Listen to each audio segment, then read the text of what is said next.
So I'm going to be showing you how to get into orbit in Kerbal Space Program. So the first thing we want is a spaceship to get us there, obviously. So in case you're relatively new to the game, when you want to build a spaceship, you want to build it from the end of its lifetime backwards. So in this case, we want to get a Kerbal into orbit, so we have our pods section here. And we want them to eventually come back to Kerbal. So we would design it as such. So we have the command pod right here. We want a parachute because we don't want them to die.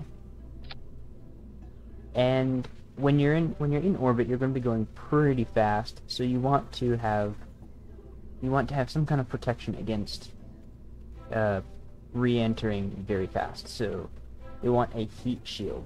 Now what this heat shield will do is it will keep this vessel from heating up to the point where it explodes by burning off ablator. To be honest, I don't actually know what this is. It's some complicated science behind it, but this burns off and manages heat very easily. So this is our pod here. This is how we are going to land in this pod here. Now we want to separate the stages. So when we land, we want just this. So we'll go into coupling and pick a decoupler. Now when you put it on, it does this by default, but you want the arrow pointing up so that when this decouples, you'll be left with everything after the arrow. If it was pointing the other way, then what would happen is when we decouple, this decoupler is still attached, and this heat shield still has this shroud around it, which we don't want. So we want it pointing up. Next, we want to be able to get into orbit. Now, the thing with getting into orbit, especially on Kerbal, is you usually need two stages. One where you have a light engine like this one that will help you circularize your orbit, and you also want another stage before that with a heavy engine like this one, optionally with some solid boosters that will help you get up off the surface. So let's design our circularization stage. So we'll need to pick some fuel tanks, and usually I just go for a large and a medium. And then we want a light engine because we don't want to burn this fuel too fast because we'll need to be burning it a long time. And we want one that is good in a vacuum. So this is a good choice here because because you'll notice it has very low thrust at sea level. That's what ASL stands for. But it has a proportionally much higher thrust in a vacuum. Now, of course, this thrust isn't all that good, but if you see this ratio like this, it means it is pretty good. Not to mention its ISP here. Forgot what it stands for. You'll notice it has 345 for a vacuum. That's pretty good. If you take this engine here, it has 320 for a vacuum, but it also uses a lot more fuel. And then if you take this one, 310, because it uses much more fuel. And then if you look at, I don't know, this one, 320, still uses a lot of fuel though. So we want to grab a light one like this, and this ratio here between sea level and vacuum, that shows you it's a good engine for space. So now that we have our engine, we want to be able to separate this from the part that got us up here in the first place. So that's when we add another coupling. Remember, keep the arrow pointed up, otherwise the shroud will not go away. And then, now, when you're getting a relatively small rocket like this one into orbit, you generally want two stages on your rocket. You're going to want a liquid fuel portion, so we'll put some tanks down here. Two large ones should do the trick. Now for our engine, we want to keep it relatively simple, just the rocket engines. But we need control, so I'm going to use the swivel liquid fuel engine because it has something known as a gimbal, which means that it can angle its thrust output to rotate the vessel, versus this one, it's a bit more powerful, but it doesn't have that capability. So we'll add this engine down here. Now, this might seem like a pretty good rocket, maybe a bit bare. However, this is not going to get you into orbit. At least this part right here is not going to get you off the ground all the way. So what we want to do is add some solid boosters here. However, these solid boosters don't burn for nearly as long as this engine down here. So what we want to do is get rid of them when they're done. That can be done with the use of these radial decouplers. Now, we do need stability on the rocket, so you have symmetry mode here, which essentially says if you place a part on a rocket, it creates a copy based on what your symmetry is. If we set it to 3, and we pick this part up and put it back down, you'll notice we have 3 now, and it goes all the way on to 8. But we don't want that many. So for this one, I will just use 6, and we'll put this decoupler on here. Now you notice these decouplers show up in the staging stack all as 1. We can separate them, but we don't really want to because we want all of them to fire at once. So now we can place these engines on these. Now here's the trick. You can't see the decouplers for some reason, but you'll notice if you move up off where the decoupler is, the engines move closer to the center. We don't want that. We want them on the decouplers. So now you'll see, we can zoom in a bit. Our engines are on the decouplers, so if we grab the decouplers now, it takes our engine with it. Now we want to move this a bit lower, closer to the engine, so you can see we want the nozzles to align up just a bit. This should do. But we want the solid boosters to be relatively close to this one, because we're going to fire not just the solid boosters, but also the liquid fuel engine all at once. Now we want to add some nose cones to these, because these flat surfaces are not really aerodynamic. So I'm just going to use the basic nose cone. And now we have our rocket. However, it's not quite ready yet. First of all, it needs a name. I mean, you don't have to name it, but I choose to. And then also, we're not configured just how we want to. What it's having us do is fire the solid engines, and then get rid of them, and then fire the liquid engine, and then get rid of it, and then fire the other liquid engine, and then detach our pod, and then fire the parachute. Now, although that is in the correct order, we could do things a lot better. For one, we want this engine right here to fire with the solid boosters. Next, we have the solid boosters attaching. Now, what makes it a lot easier is if, when this detaches, the engine also fires at once.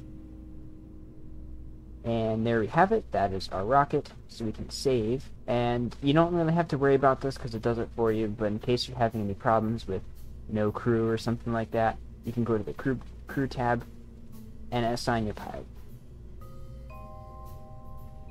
Or if you just want someone other than Jebediah flying this contraption, so you can save and launch. Now, don't mind these panels here. These are just other helpful information that you'll probably get used to if you ever decide to start modeling. Alright, so now when we launch a rocket, what we want to do is set the throttle to maximum, so you can do that with the Z key, or you can hold down the shift key until the needle goes all the way to the top.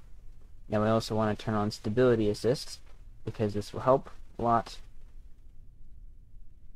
Now, one more important thing to note is that we want, as we ascend, we want to angle that way, because this is the direction we're moving relative to Kerbal already, because that's the way the planet rotates.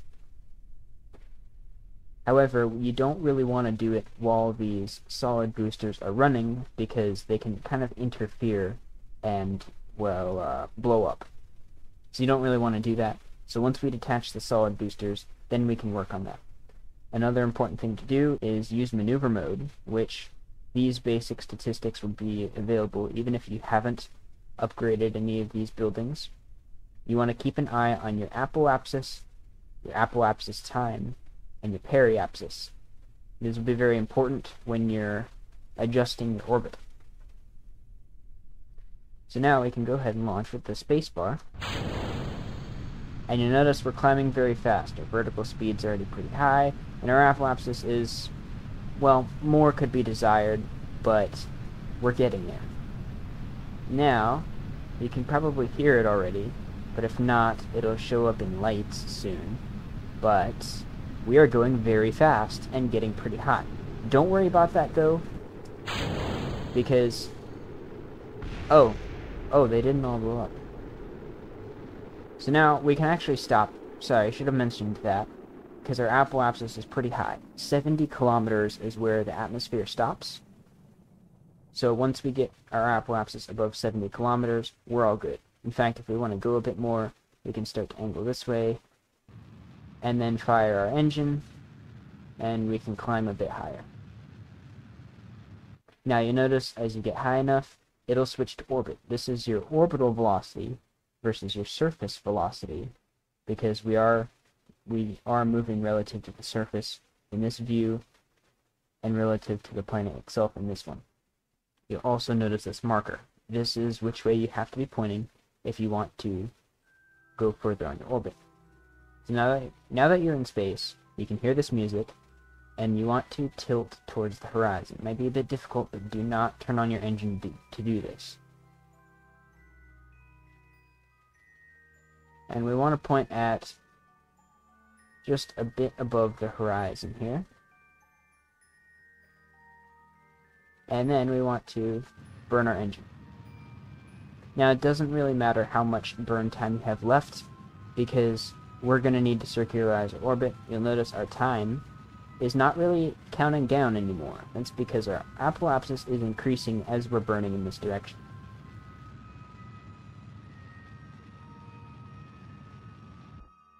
Now that this is out of field, we can use this engine now. So if you go to map mode, which is the M key, you can see our orbit here.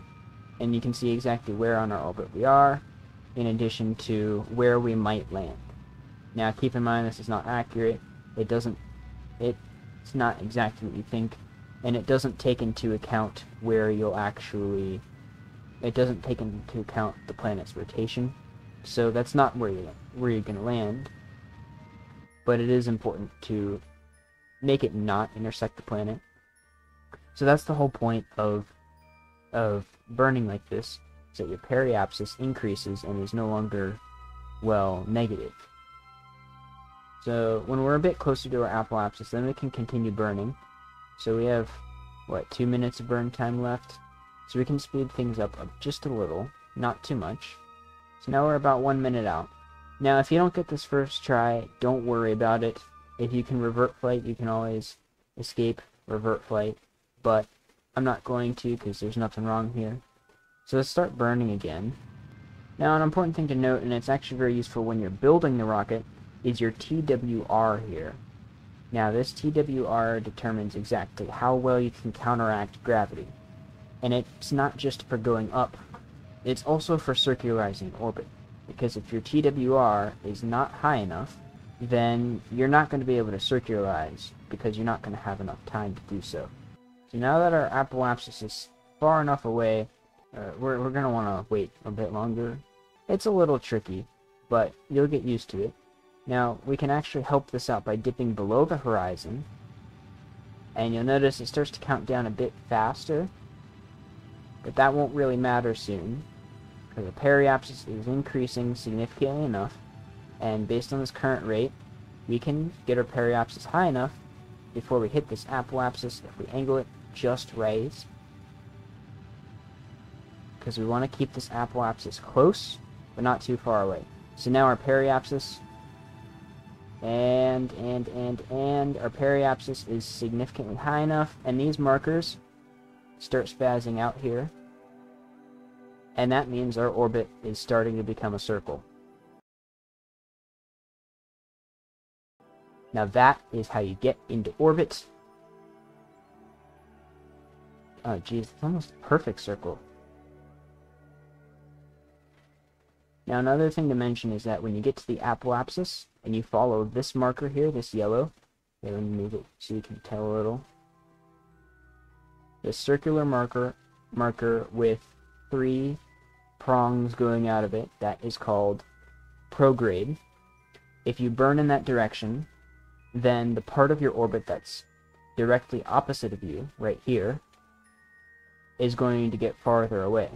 If you burn retrograde, it's the other way around.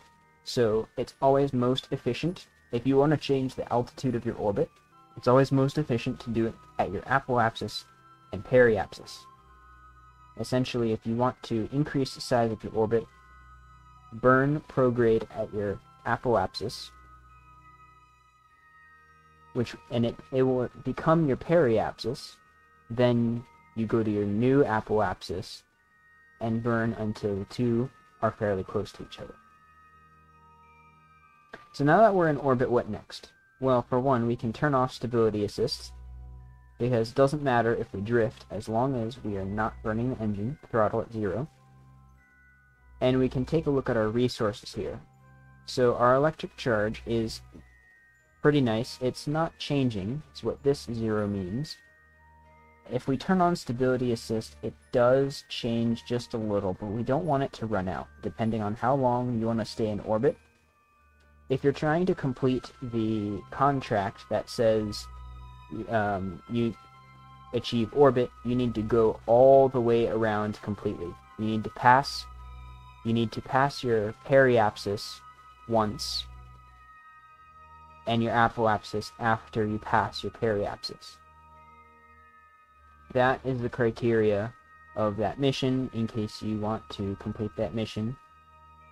Now, you also notice you have monopropellant, which is not useful right now, because we didn't equip any of the extra components to use that.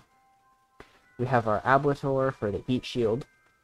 We have our liquid fuel and oxidizer, which is the components of the fuel that this engine uses. But we don't really need the electric charge anyway, because we don't need to maneuver. We don't need to operate a probe. This guy doesn't run on electricity. I mean, he doesn't even eat. Gotta be unhealthy. But otherwise, we don't need any extra power. Now, if we did want power, we could have put a solar panel on this ship, but we don't need it. And this is just getting into orbit. This is the basics here, so we don't even need to worry about that. So, yeah, that is how you get into orbit. And in fact, I'll even explain how to land.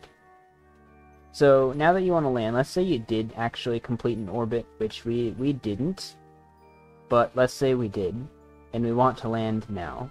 You don't have to complete an orbit to do this, but you're in orbit, you want to land, you want to get back on Kerbal. It's fairly simple. All we have to do, so we can turn on stability assist here, point the opposite direction.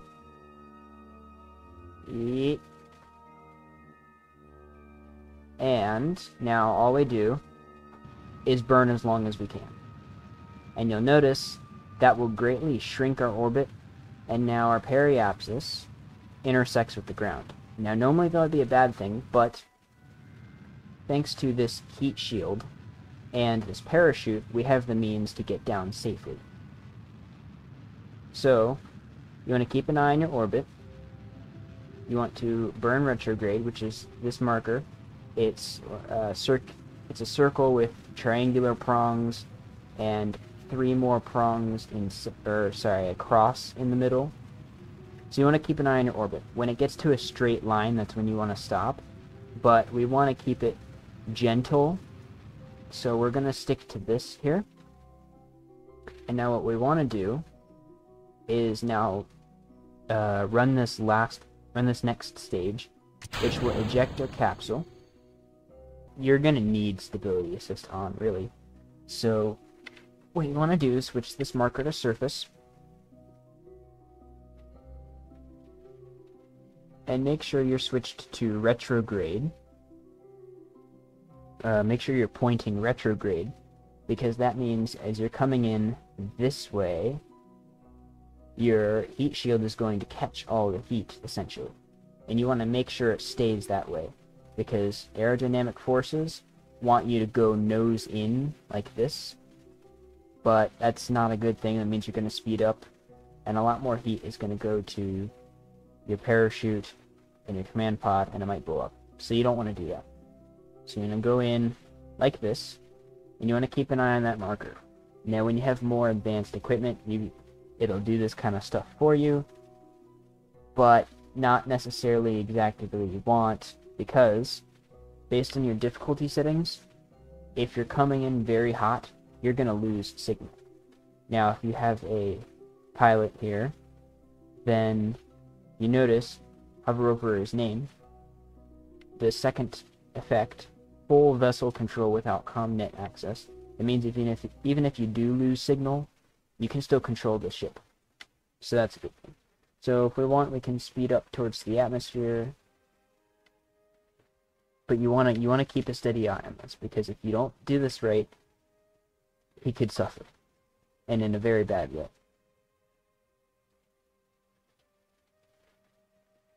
So it's actually really hard to see. So if you want, what you can do is turn on the light. It doesn't actually emit light, which kind of sucks, but it's the light is going on inside.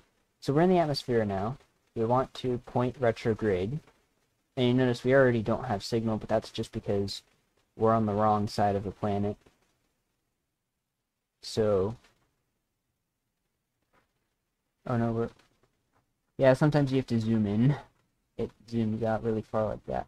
So you notice our Ablador is, really starting to get the heat here. That's not supposed to be a pun. However, this will not run out. Don't worry about it. And you notice we're coming in very hot. Now we want to deploy the parachute, even though it's red, and that means do not deploy. It deploys when safe, so you don't have to worry about that. So it'll deploy when it's safe to deploy, and even though we might be getting close to the ground here, we're still good. The parachute's got us covered. It's already deployed, as you can see there, and when we get close enough to the ground, it's going to catch us. So you see, we came in very hot, very fast, but the heat shield only used 4 units of Ablador. So, really, don't worry about it. Parachutes. And now we can turn off stability assist if we want to. It's just gonna rock lightly back and forth.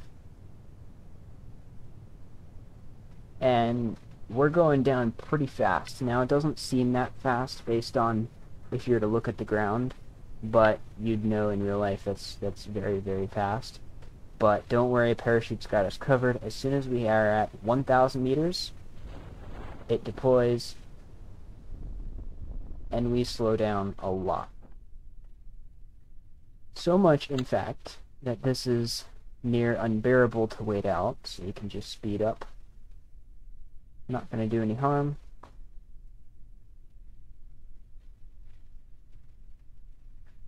And then eventually we will land, and there's the ocean, and there we go. We have landed in Kerbal. Now, if you land in the ocean just about every single time and you feel like it's just not fair, don't worry about it. It happens to me too. It's disappointing, but even if you put legs on it, it's still just gonna happen. So don't worry about it. So if you go up here, you'll notice this green arrow, and if you hover over it, you can see we have some options here. Now we want to recover vessel because we can't really do anything with this. We can have him go for a swim, but not gonna do that right now. So we can go ahead and recover vessel, and if you're in career mode or science mode, it'll say it'll give you a whole bunch of stuff. But in my case, it's just gonna say. He gained some experience. Oh, he's level 1 now. Nice. So yeah, that is how you get into orbit and back, actually. Glad I included that. And also how to design a very simple rocket to get into orbit. But it gets harder and more complicated, but it's worth it, trust me. So that's the end of this video, and hope you enjoyed it. Also, I'm currently live on twitch.tv/terror8, so go check it out for more stuff like this.